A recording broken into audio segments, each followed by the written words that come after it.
Cumprimento a todos com a paz do Senhor. Estamos aqui para estar falando sobre a lição de jovens, a lição que será ministrada no dia 19 de março de 2023, cujo tema é Uma Vida Cheia do Espírito.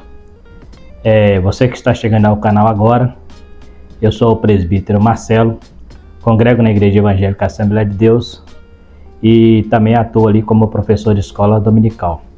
Seja muito bem-vindo ao meu canal e estamos juntos aí para estarmos estudando esta lição.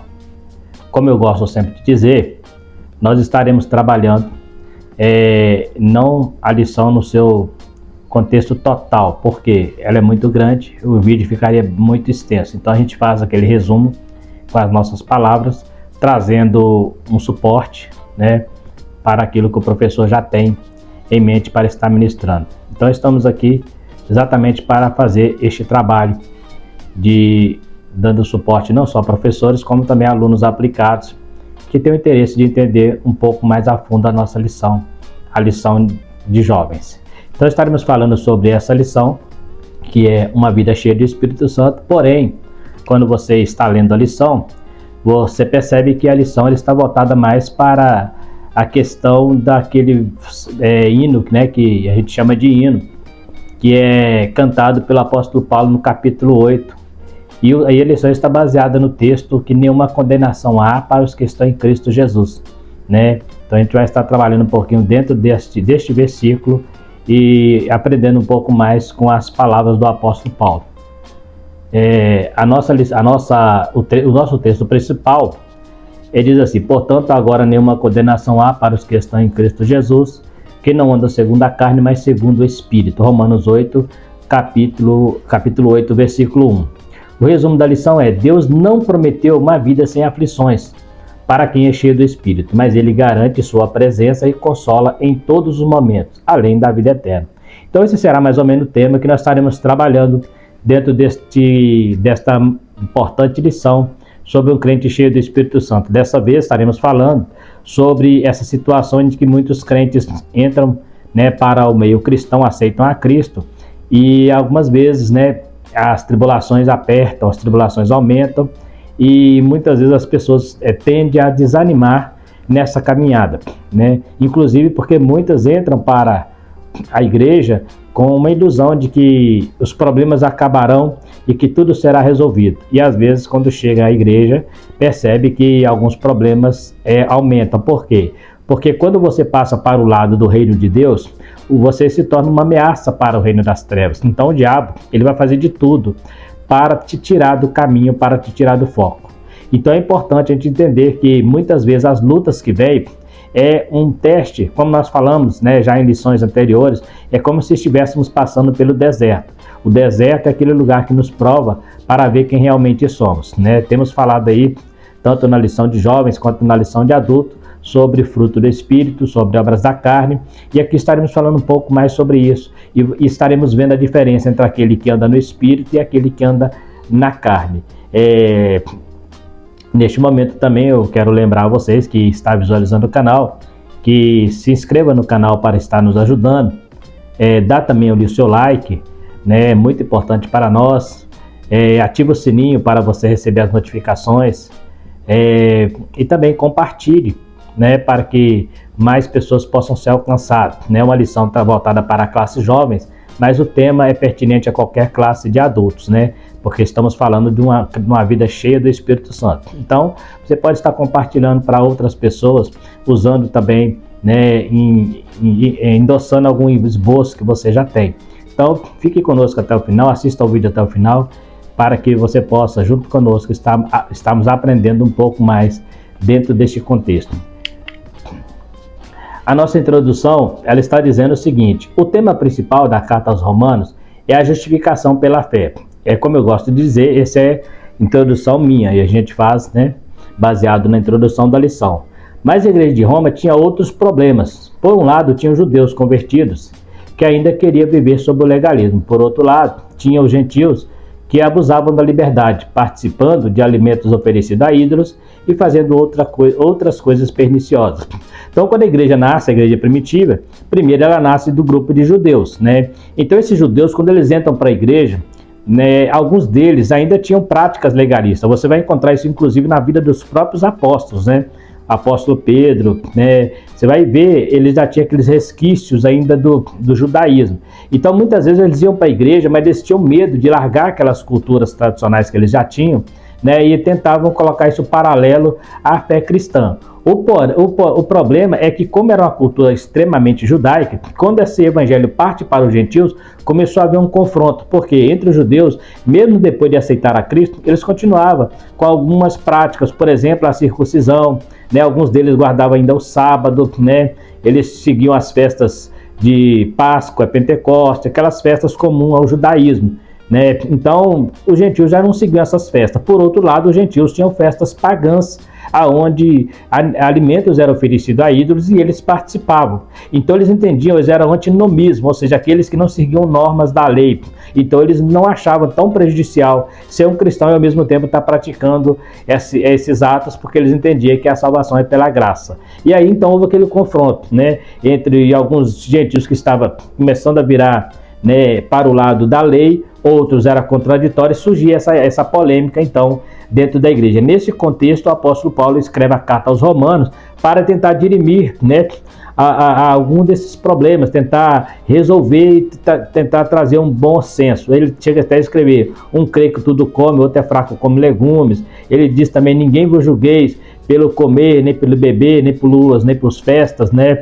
Porque todos Deus recebeu por seu. Então, a gente vê que existia na carta aos Romanos, né, essa questão. Ele fala também sobre o pecado, né, nenhuma condenação para os que estão em Cristo Jesus. Depois ele fala: o salário do pecado é a morte, mas o dom gratuito de Deus é a vida eterna. Ele vai estar sempre fazendo um contraste entre o reino de Deus e o reino da carne, o reino humano. Então, essa é a função, é o que nós estaremos aprendendo nessa lição. O primeiro tópico da lição fala sobre a lei do Espírito que livra da lei do pecado e da morte. Não há condenação para os que estão em Cristo Jesus. A condenação era algo herdado de Adão, mas Cristo resgatou e nos justificou, tirando sobre nós essa condenação, cravando-a na cruz, né? Em Colossenses, Paulo escreve que a carta que estava escrita contra nós foi cravada na cruz. Não existe uma carta nos condenando, né? A lei era impotente para salvar, mas era o aio que nos conduz a Cristo. Ele escreve isso em Gálatas 5, né, no versículo 24, que ele fala que a lei ela é impotente para salvar, mas ela é importante para nos conduzir a Cristo. Nós conhecemos Cristo nasceu sob a lei. Então ela é o aio, como se fosse o aio, era aquela pessoa que era um escravo de confiança, que carregava a criança do seu Senhor por todos os lugares e cuidava dela como se fosse um filho. A lei era mais ou menos isso. Ela apontava para Cristo, então ela nos levou a Cristo, mas ela é insuficiente para salvar. É importante ressaltar que a carta aos Romanos é considerada a carta principal quando se fala da reforma, porque foi nela que Lutero leu que o justo viverá da fé, né? Baseado lá no Velho Testamento, no livro de Abacuque. Ele lê essa passagem em Romanos, e então ele começa a empreender, né, os projetos para fazer uma reforma na igreja. Então essa carta, o tema principal dela é justiça, mas ela trata de outros assuntos paralelos, como o caso do pecado, como o caso dessa legalidade que estava acontecendo, alguns costumes, né, que estavam entrando em choque, costumes judeus com costumes gentios, e assim muitos outros assuntos. Importante, porém, ressaltar que a condenação foi tirada, mas precisamos viver uma vida santa para que pecados posteriores não confessados nos façam cair de novo da graça. Por quê? Não existe nenhuma condenação. Quando você aceita Cristo, tudo aquilo que a lei te condenava, a lei mandava que você fosse morto, apedrejado, fazendo essa comparação entre lei e graça, não há mais nenhuma condenação, porque tudo que estava escrito contra nós foi cravado na cruz. Mas por que eu fiz questão de colocar isso aqui? Porque isso não nos isenta de viver uma vida de santificação. Isso não nos isenta de viver uma vida de vigilância. Por quê? A condenação que estava contra nós foi cravada na cruz. Mas pecados posteriores podem nos levar a fazer a cair da graça e essa condenação voltar sobre nós. Porque o pecado, ele traz a morte. Então, quando eu vivo no pecado, eu deixo de andar no Espírito, automaticamente a condenação para o pecado é a morte. O salário do pecado é a morte. Então, eu preciso viver constantemente na presença do Senhor, andando em vigilância, para que essa condenação que não está mais sobre mim, ela não venha recair em pecados posteriores e até mesmo correr o risco de eu perder a minha herança de salvação. Então é importante nós termos isso em mente, porque existem pessoas que usam a graça para dizer, já que não há condenação, a salvação não é pelas obras, então eu posso fazer o que eu quiser, que o que importa é a graça, né? E às vezes usa isso para subterfúgios, para cometer pecados proposital, e isso é muito perigoso. Isso pode levar a pessoa a perder o foco da sua salvação, perder os princípios cristãos da palavra e cair na apostasia espiritual, né? Então nós temos aqui Jesus como o verbo de Deus se fez carne e habitou, né, entre nós para vencer o pecado na carne e nos resgatou para Deus com o seu próprio sangue. Com esse resgate, ele anula não a lei, mas a condenação da lei pela justificação do homem, ou seja, apagando os seus pecados mediante o seu sacrifício, nos dando o penhor do seu Espírito para que possamos andar na luz. Então, por que eu gosto de dizer isso? Porque existe um problema de algumas pessoas que acham que a lei perdeu o seu valor. A lei ela nunca teve valor para a salvação, isso é fato.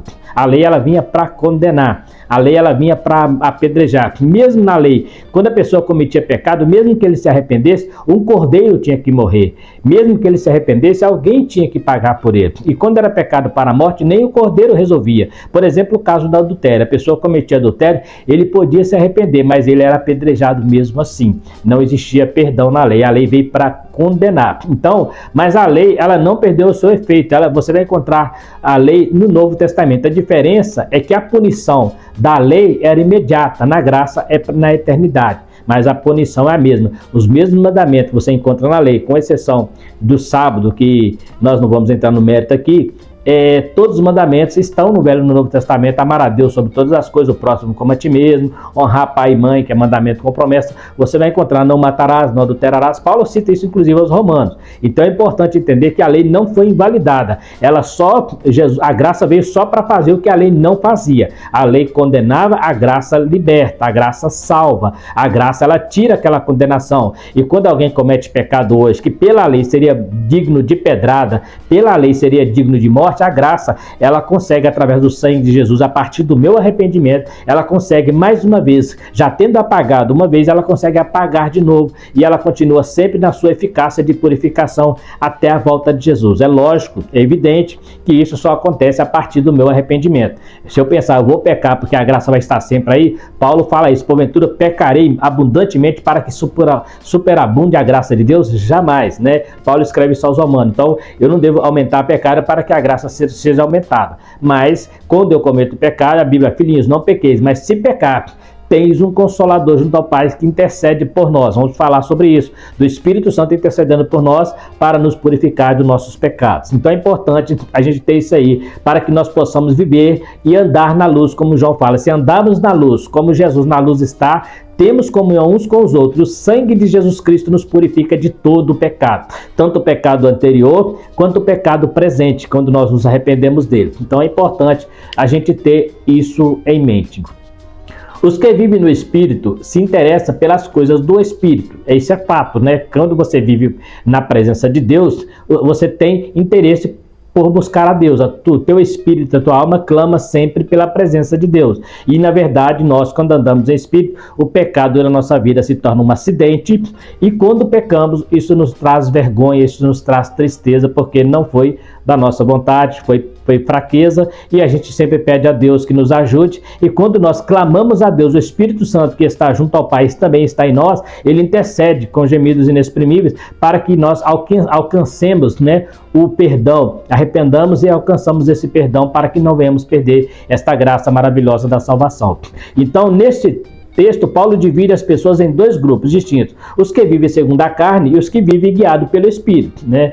Ele cita lá em Gálatas 5:22, ele traz uma lista das obras da carne e o fruto do Espírito. Aproximadamente 14 obras da carne aparecem ali e 9 características do fruto do Espírito. Observa-se que são obras da carne, são no plural, mas o fruto é um só, porque o fruto é o amor, né? O amor com longanimidade, o amor com paz, o amor com temperança, o amor em mansidão, o amor em benignidade, o amor em bondade, o amor em domínio próprio. Então o domínio do fruto do Espírito, na verdade, é o amor. Ele escreve em 1 Coríntios capítulo 13, que o mais importante é o amor, né? Muito mais do que os dons espirituais. Eu expliquei isso na lição, inclusive, de adultos, onde nós temos um vídeo falando sobre isso. Se você quiser entender um pouco mais sobre o fruto do Espírito, assista a aula que a gente ministrou, né, neste canal, no vídeo que lançamos um dia antes desse, né, onde eu falo mais detalhado sobre o fruto do Espírito e como ele atua no corpo e na alma do homem. Então,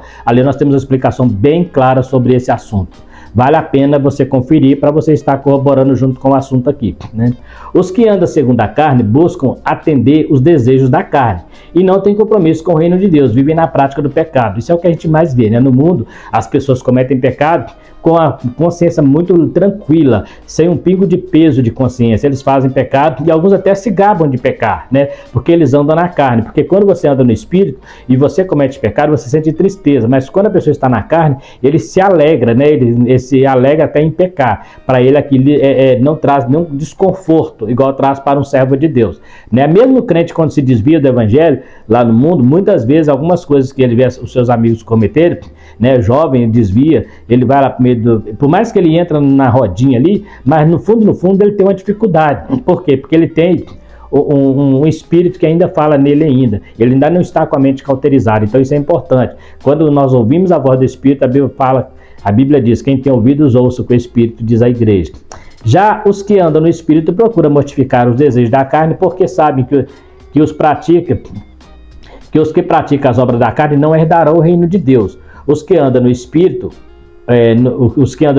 o fruto é aparente na vida deles. Então os que andam na carne não herdarão o reino de Deus. Então não adianta eu querer usar a graça para cobrir pecado. A graça não cobre pecado. Quem cobria pecado era a lei, através do cordeiro. Cometia pecado, a lei cobria o pecado, mas ela não tirava. Por quê? Porque a pessoa pecando de novo teria que oferecer outro cordeiro. A graça de Jesus, através de um único cordeiro, né, que ele veio sobre essa terra, ele sim, ele não só cobre, mas ele tira o pecado, né? A Bíblia fala, João apresenta ele para o soldado, eis o Cordeiro de Deus que tira o pecado do mundo, não é o que cobra o pecado. Então, quem anda no pecado, ele tem essa tranquilidade, quem anda na carne tem essa tranquilidade de cometer pecado e a consciência não ficar pesada.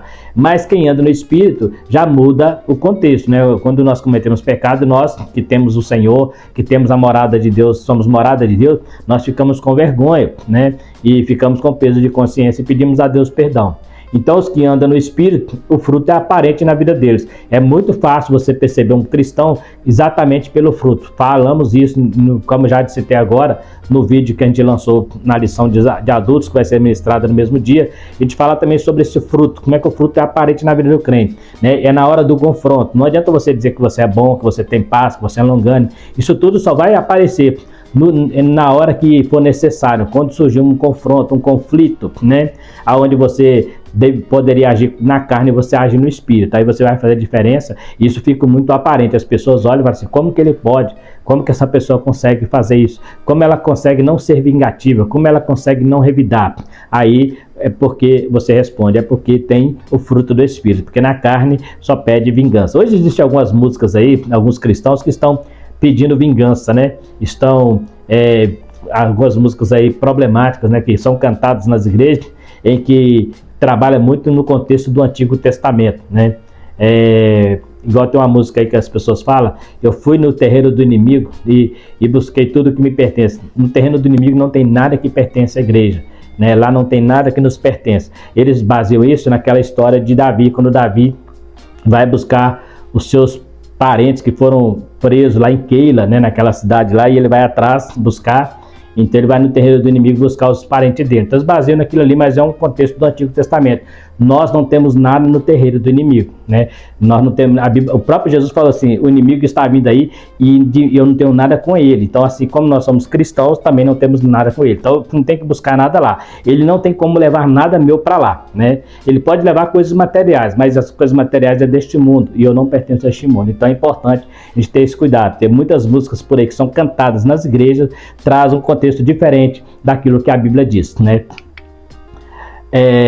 A herança da vida no Espírito Santo. Todos os guiados pelo Espírito Santo são filhos de Deus. Olha que interessante. Enquanto nós falamos que os que são da carne não herdarão o reino de Deus, os que são guiados pelo Espírito são chamados filhos de Deus. Né? Então, nós somos filhos de Deus. Aí você fala assim, mas todo mundo é filho de Deus. Não é. Não é. Nem todo mundo é filho de Deus. Todos nós somos criaturas de Deus, mas só passamos a ser filho quando aceitamos a Jesus Cristo. Passamos a ser filho quando entregamos a nossa vida para Ele. Se eu não entrego a minha vida para Cristo, eu não sou filho de Deus, sou uma criatura de Deus. Assim como o diabo é criatura de Deus, foi criado junto com os anjos, mas tem os anjos que são filhos de Deus e tem o diabo que não é filho de Deus. Então, o fato de a pessoa dizer que crê em Deus, dizer que sabe que existe um Deus e dizer que procura fazer as coisas certinhas, isso não te faz um filho de Deus. Fazer filho de Deus é caminhar na luz, é andar no caminho do Senhor, é viver na santidade, é viver lutando contra o pecado, é viver combatendo contra a carne. Isso te faz um filho de Deus, porque o filho de Deus, ele não suporta pecado, assim como Deus também não suporta pecado. Segundo Paulo, somente os que aceitam ser guiados pelo Espírito Santo são filhos de Deus. Essa filiação é alcançada pela cruz. Os que andam segundo a carne são criaturas. O pecado nos afasta de Deus. Então, olha que interessante. João, ele é muito claro, o evangelista João, ele deixa muito claro que quem comete pecado é filho do diabo. Ele fala isso muito claro nas suas cartas. Quem comete pecado é filho do diabo. E fala que quem comete mentira tem por pai o diabo. O João faz questão de falar isso. E fala que os filhos de Deus são aqueles que andam na luz. Então, aí você fala assim, mas então o cristão que comete pecado, ele é filho do diabo? De maneira nenhuma, porque o crente, quando comete pecado, na vida dele é acidente. Ele não faz por vontade própria. E mesmo se fizer, ele se arrepende. O que João está dizendo é pessoas que cometem pecados cotumaz, aquele pecado sem peso de consciência, igual falamos agora há pouco. E esse tipo de pessoa que não se arrepende, que até se gaba dos seus pecados, esse tipo de gente não serve a Deus e, portanto, não é filho de Deus. Porém, aqueles que são cristãos, que andam no caminho do Senhor, uma vez ou outra que ele comete pecado, mesmo ele cometendo pecado, ele continua sendo filho de Deus, porque o sangue de Cristo purifica, porque ele arrepende, né? Agora, se ele não arrepender, ele se encaixa no outro grupo, que nós falamos aqui, que também não herdarão o reino de Deus, né? E tem gente que usa esse termo, isso para dar vazão ao pecado, né? Que a graça de Deus, Deus é amor, né? Hoje tem muita gente usando Deus é amor para aceitar tudo na igreja. Pode vir que Deus é amor, que Deus é amor. Deus é amor, mas ele também é justiça. Deus é amor, mas é um Deus santo que não suporta o profano. Deus é amor, mas é um Deus santo que não suporta a injustiça.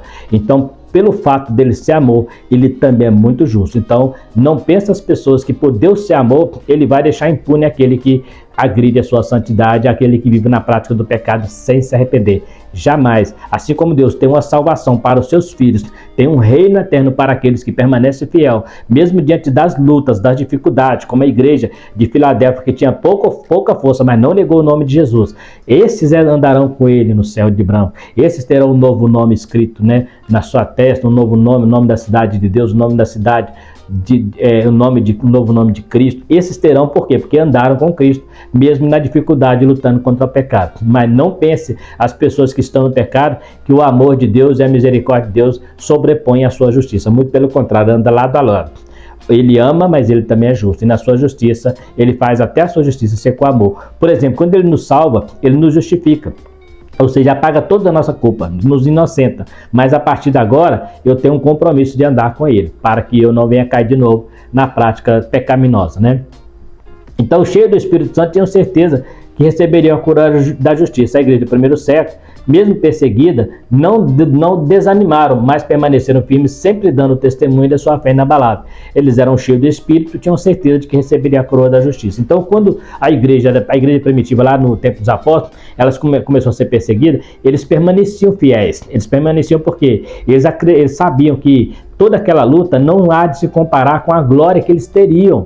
Então aquelas lutas não intimidavam, não desanimavam. Por quê? Porque eles sabiam que aquilo era por causa do amor de Cristo. E esse amor de Cristo é o que garante a nossa salvação. Então eles não abriam mão, eles preferiam abrir mão da vida, abrir mão da sua vida social, da sua vida em família, muitas das vezes, da sua vida na comunidade, mas não abriam mão do nome de Jesus. Por quê? Porque eles entendiam que todos que permanecerem até o fim receberão uma coroa da justiça, né? E isso é promessa para nós também.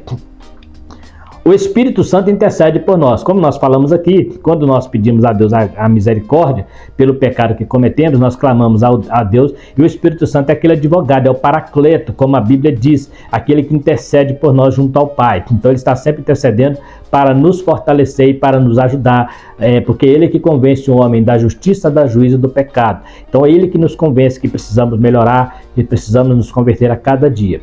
Paulo afirmou que o crente precisa ser paciente, pois há uma redenção futura para ele.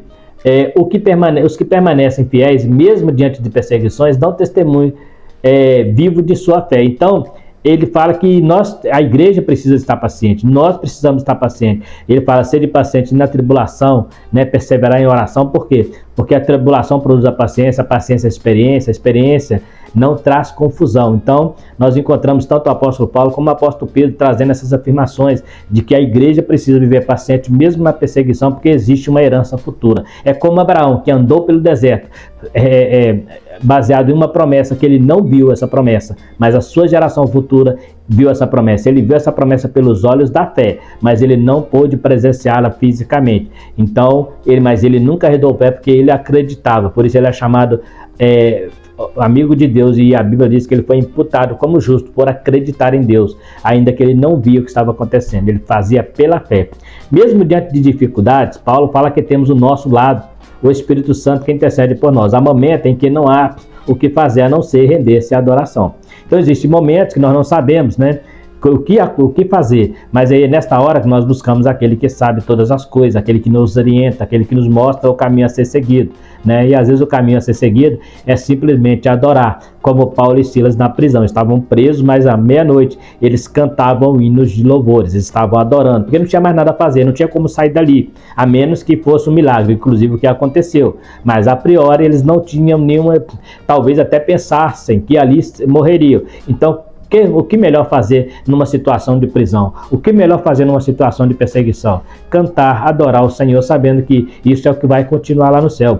Paulo, encontramos isso também quando o navio naufragou em Malta, né? Ele estava indo para Roma. Então ali, enquanto todo mundo estava apavorado, Paulo estava tranquilo, porque ele sabia que existe uma redenção futura. E a morte para o crente não é nenhum terror. Quando o cristão morre, o reino das trevas perde. Se você morrer salvo, o reino das trevas perde. Né?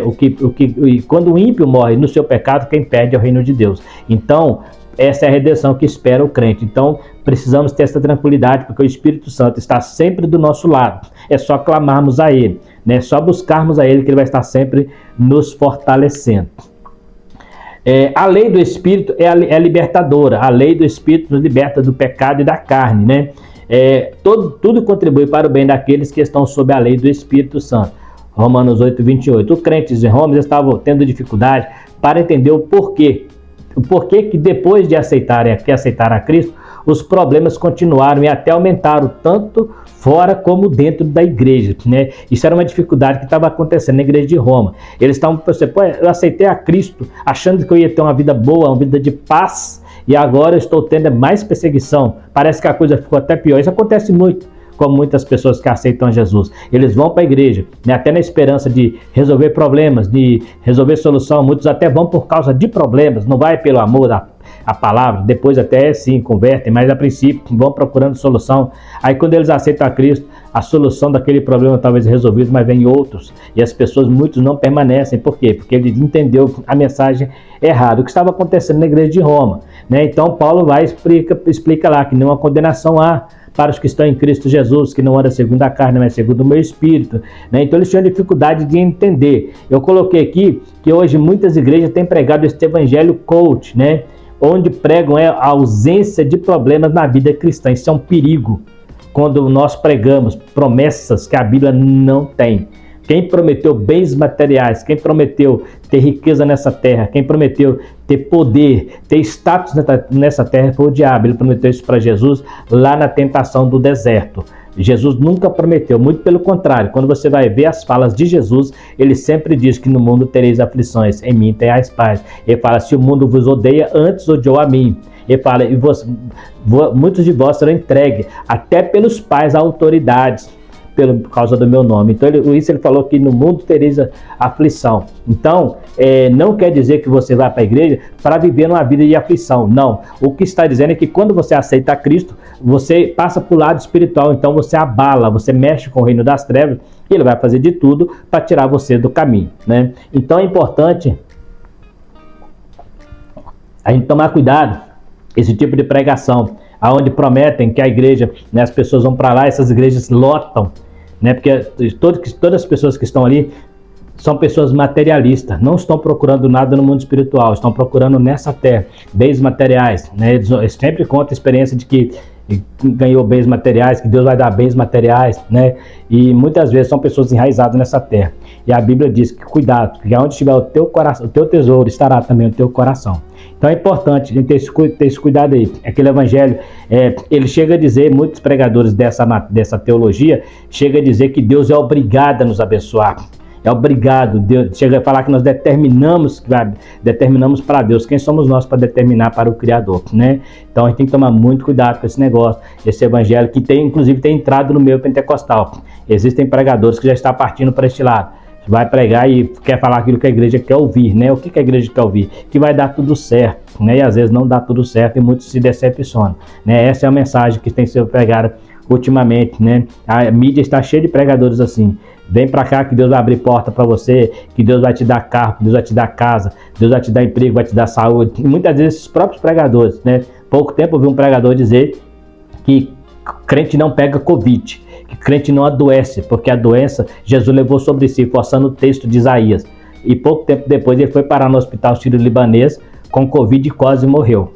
Aí eu penso, então ele falava que quem pega doença está em pecado. E ele, sendo um pregador, então ele estava em pecado, porque ele foi internado, quase morreu com Covid. Então é muito perigoso a gente falar algo que Deus não mandou dizer. Porque quando nós falamos algo que Deus não mandou dizer, se temos temor de Deus, ele manda consertar. Eu não mandei você dizer isso, como falou com Natan em relação a Davi. Então o evangelho coach, que está muito em moda hoje, este evangelho de bens materiais, igual a igreja de Roma. Poxa, eu vou para a igreja para melhorar minha vida, parece que melhorou. Não piorou. Talvez tenha piorado no mundo físico, no mundo material, na carne, mas no mundo espiritual você tem paz, aquela paz que do mundo que é passageira, que o mundo te dá, ela é passageira, mas aqui Jesus te dá uma paz eterna, uma paz de espírito. E quando você tem essa paz, as outras coisas só tornam subjetivas, né? Você não te faz tanta importância, né? Observa que Jesus, ele tem dois casos de dois homens ricos. O primeiro é o jovem rico. Ele fala, vende tudo o que tens, né? Aquele jovem queria ser aplaudido. Ele queria ser aplaudido por Jesus, ainda mais achou que Jesus o respeitaria pelos seus bens materiais. Mas Jesus testou o coração dele. O caso de Zaqueu já foi diferente. Zaqueu, Jesus não pediu para fazer nada, só falou que ia na casa dele. Mas ele sentiu tanta paz, sentiu tanta alegria em poder receber Jesus, que ele falou, eu vou dar meus bens, metade dos meus bens para os pobres. E se eu tiver defraudado alguém, eu vou retribuir quadruplicadamente. Jesus não pediu nada para Zaqueu, porque Zaqueu realmente converteu. Mas aquele jovem, ele queria simplesmente aparecer, né? E ele só o pesaroso, que era dono de muitos bens. Paulo tinha credenciais suficientes para dar conselhos sábios. Ele foi o que mais sofreu em todos os sentidos pelo amor ao evangelho. Ele disse, em tudo somos atribulados. Essas duas referências é excepcional quando se fala das tribulações de Paulo. Na 2 Coríntios, ele fala, em tudo somos atribulados, mas não desanimados, né? Então, por quê? Ele tinha experiência. E Paulo era uma pessoa que se ele vivesse o evangelho coach, ele teria se desviado, porque depois que Paulo aceita a Cristo, fisicamente falando, parece que tudo dava errado na vida de Paulo. Paulo foi apedrejado, aqui nessa referência de 2 Coríntios aqui, ó, 11:16, ele dá um relatório da vida dele, ele fala, eu vivi muitas vezes em perigo, né? Em perigo de salteadores, em perigo da minha nação, em perigo de irmãos, passei fome, passei frio, passei no abismo, né? Ele conta ali tudo que ele passou ali nessa referência. Então ele tinha credencial para dizer, e aqui estou, né? E estou feliz, estou alegre porque eu combati o bom combate, acabei a carreira e guardei a fé. Agora a coroa da justiça me está preparada, não somente a mim, mas todos aqueles que esperam a volta do Senhor. Então Paulo tinha credenciais de sobra para dizer, fica firme, porque as tribulações vêm, mas por mais que nos venha a tribulação, o que nos importa é entrar no reino do céu, porque aqui tudo é passageiro. Aqui com tranquilidade ou sem tranquilidade, isso aqui vai acabar. Mas lá no céu é eterno. Então o que mais importa para nós é lá. Se passamos lutas aqui, passamos ela de cabeça erguida. E se vivemos aqui em dificuldades, que vivamos de cabeça erguida, porque nós não pertencemos mais a este mundo. Pode até durar um período aqui o nosso deserto, a nossa escravidão no sentido de sofrimento, mas o nosso corpo está livre, a nossa alma está livre para adorar o Senhor. Isso é que importa, né? Porque a pessoa que está lá fora, ele acha que ele está livre, mas ele não está, ele está preso pelo pecado. E muitas vezes ele acha que pode fazer o que ele quer e não vai ter consequências, mas as consequências virão. E quando vier, eles vão perceber o tanto que eles perderam em relação àquele que não andaram com eles, mas sim andou com Jesus. Então é importante nós entendermos isso aí, né? Então Paulo tinha credenciais para dizer com muita tranquilidade: eu passei tudo isso e aqui estou, né? E Paulo não chora e não fica triste. O que entristecia Paulo, na verdade, não era nem os seus problemas, era quando ele via problema na igreja, é quando ele via as pessoas sair fora do evangelho. Isso entristecia Paulo. Mas quando ele via as lutas, ele glorificava e falava assim, ele alegrava por ter carregado no corpo as marcas do sofrimento por causa do amor de Cristo. Ele tinha prazer disso. Quando ele olhava lá a chicotada, ele sabia que aquilo ali era por causa do amor que ele tinha à cruz, do amor que ele tinha a Jesus. Então ele estava sendo chicoteado, não é porque eles tinham raiva dele, é porque tinha raiva de quem ele seguia. Então Paulo sabia que tudo aquilo teria uma grande recompensa. E ele fala com muita tranquilidade: agora a coroa da justiça minha está preparada. Ele tinha certeza disso, porque ele passou por tudo aquilo e permaneceu de pé, né? O texto de Romanos 8, 31 a 39 é um hino litúrgico que exalta a vitória de Deus e o seu amor por nós. Este texto é um incentivo para os crentes perseguidos. Paulo reforça que não há condenação para os que estão em Cristo, né? Então, esse hino, ele fala: quem tentará acusação contra os filhos de Deus? Deus é quem os justifica, né? Quem nos condenará, né? É Cristo quem morreu por nós, antes deu sua vida por nós, para que através dele possamos herdar a salvação. Então é um hino que traz um fortalecimento, né, para aquele que está em dificuldade, para aquele que está passando por luta. Entender que ninguém pode te condenar, porque você foi absolvido pela graça, absolvido pela justiça divina. Então a condenação que estava sobre você foi cravada na cruz do Calvário, e a partir daí você se torna um filho de Deus, e as outras coisas que vier são subjetivas, porque o seu foco, o teu alvo é Cristo, andando para frente, né? Olhando para o autor e consumador da fé, deixando todo o embaraço que tão de perto nos rodeia, atentamos para a carreira que nos está proposta, segundo Hebreus, olhando para o autor e consumador da nossa fé. É aí que está a nossa vitória. É quando você deixa os embaraços, você deixa as coisas dessa vida e começa a olhar para frente, para o alvo, que é Jesus. E quando nós olhamos para ele, as intempéries dessa vida não nos atrapalham. Enquanto Pedro olhava para Jesus, ele conseguiu andar sobre as águas. Quando ele olha para a tempestade, ele começa a afundar. Então ele precisou gritar socorro. Mas enquanto ele estava olhando para Jesus, os olhos fixos, ele conseguiu dar uns passos sobre as águas. E quando você olha para Jesus, o mar pode estar bravio, mas se você estiver olhando para Jesus, você não afunda, porque ele vai estar segurando nas suas mãos. O importante é que você fique sempre atento, olhando em direção ao alvo, porque ele é o caminho, ele é a verdade, ele é a vida. É através dele que nós vamos chegar lá no céu. Então, Paulo reforça que não há condenação para nenhum desses que seguem Jesus, né? Nessa lição, então, baseada em Romanos 8, aprendemos que nada pode condenar ou pôr em dúvida os que já foram justificados por Deus em Cristo. Nada pode nos condenar ou colocar em dúvida em nós, porque já recebemos a nossa justificação. Manter uma vida cheia do Espírito Santo, aprendemos também que para isso acontecer nós precisamos estar cheio do Espírito. É interessante que a lição ela fala muito sobre estar cheio do Espírito, mas ela voltou mais para essa visão de nenhuma condenação baseado na obra da carne, na obra do Espírito. Por quê? Porque quando você está cheio do Espírito, você vai viver cheio o Espírito Santo na sua vida, vai fazer com que você condene as obras infrutuosas da carne, né? Então, quem tem Jesus como Senhor e Salvador não vive debaixo da lei do pecado. Então nós não vivemos mais debaixo do pecado. O pecado não tem domínio sobre nós. Nós falamos isso em lições anteriores, onde nós falamos sobre os 3 estágios da nossa redenção. O primeiro é quando você aceita Cristo. Nenhuma condenação há. Fala do pecado futuro, passado. Nenhuma condenação há para os que estão em Cristo Jesus. Quando você aceita Cristo, então essa condenação foi tirada. No presente, a Bíblia diz que o pecado não terá domínio sobre vós, porque em vós habita o Espírito Santo. Então, na vida presente, você não tem, o pecado não te domina. E no futuro, que é o terceiro estágio, a Bíblia fala que nós seremos livres do corpo de pecado. Então, fomos livres da condenação no passado, do poder do pecado no presente e do corpo de pecado no futuro, onde teremos um corpo glorificado e estaremos com o Senhor. Então, para que isso chegue, para que concluamos a nossa carreira, precisamos viver essas promessas de estar firme no Senhor, buscando a sua presença, andando no seu caminho, seguindo a tua palavra. E quando as tribulações vierem, nós possamos falar como o apóstolo Paulo: por mais que me venha tribulação, por mais que me venha perseguição, o que me importa é continuar no meu caminho, é continuar seguindo o meu alvo. O meu alvo é Cristo, e é através dele que eu vou chegar no céu. Guarde isso na sua vida, guarde isso. Eu tenho certeza que quando você conseguir entender que o Senhor Jesus, ele é o caminho, ele não é um caminho, ele é o caminho, ele é a verdade, ele é a vida. E ele fala: ninguém vai ao Pai se não for por ele. Quando você foca nele, é lógico que as intempéries da vida vêm, o inimigo vai tentar de todas as maneiras, assim como tentou com a igreja primitiva, tentou com os apóstolos, tentou com a igreja durante o tempo que ela existe, até mesmo lá no Velho Testamento. Ele tentou destruir Israel por muitas vezes porque tinha Deus como guia, mas nunca vai destruir aquele que estiver firme na presença do Senhor. Nunca vai conseguir, o diabo nunca vai ter êxito enquanto estivermos buscando a presença do Senhor, enquanto estivermos buscando o Espírito e procurando andar no Espírito e condenando as obras da carne. Então façamos isso, vivamos em Espírito, andemos em Espírito e esperamos a volta de Jesus, porque o dia que ele vier, tudo isso que é passar vai ser passageiro, e para nós o que vai restar mesmo é a nossa maior vitória, que é a nossa coroa de glória, nossa coroa de justiça, nossa coroa da vida. Estaremos para sempre com o Senhor. Então está aí mais uma lição onde aprendemos com este hino que nenhuma condenação há para os que estão em Cristo Jesus, que não anda segundo a carne, mas segundo o meu Espírito.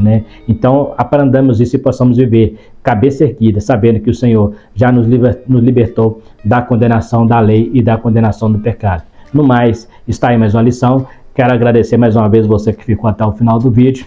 Pedir a você, se tiver alguma dúvida, pode estar fazendo também os seus comentários, aqui abaixo. Estaremos, dentro da medida do possível, estar respondendo. Mais uma vez eu peço a você, ao visualizar, a assistir o vídeo até o final, se inscreva, no canal e dá-lhe um joinha, só um likezinho para a gente ali, para nos ajudar, e também, se você tiver interesse de estar recebendo notificações, também ativa o sininho, que você vai estar recebendo ali as notificações dos próximos vídeos que estivermos lançando. E também compartilhe, para aquele que você conheça, que quer saber um pouco sobre esse texto, Poderíamos falar muito mais coisas, mas o tempo, o espaço aqui é curto, não dá para estender muito. Então peço a você que continue nos ajudando nesse projeto, nesse propósito de estar levando a palavra de Deus. No mais, eu quero agradecer a todos vocês, agradecer por ter ficado conosco até o final e, mais uma vez, desejando a todos vocês que o Senhor seja com você e que você ande neste caminho sem olhar para trás. No mais, fiquem todos com Deus, em nome de Jesus, e até a próxima.